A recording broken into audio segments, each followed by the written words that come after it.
In many landscapes, rigging and lowering is necessary for safety and for protection of the understory. If we have many limbs and laterals that are hovering over landscape elements, we want to protect those, and also we want to protect our climbers, that everything is done safely in a methodical, careful, and pre-planned way. We're using teamwork. It's 4 of us here making sure this gets done safely.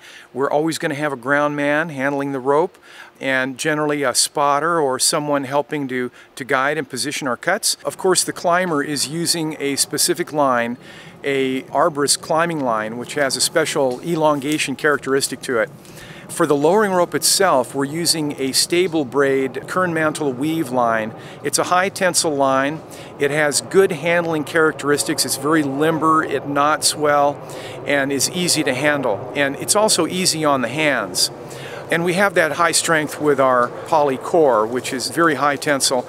And then we've got a kern mantle braid over the outside, a kind of a sheath protecting the line. We have a little bit of elongation with the stable braid line, but it creates less of a snatch surge for the ground person. We're using lines specific to the need here, and we're way over load capacity, so we have good safety all the time. We're using a good size line, both for climbing and for rigging and lowering. In the case of this limb, when we take it off, our rigging position is well away from the climber. So when the branch is cut, the branch will swing away from the climber.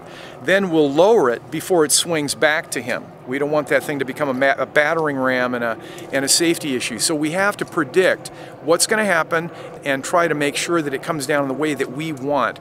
So the branch is going to swing down vertical like we want it to. It'll swing away from the climber, and then we'll lower it before the branch swings back to the climber. This way we'll maintain safety all the time, and we'll get these structures safely down.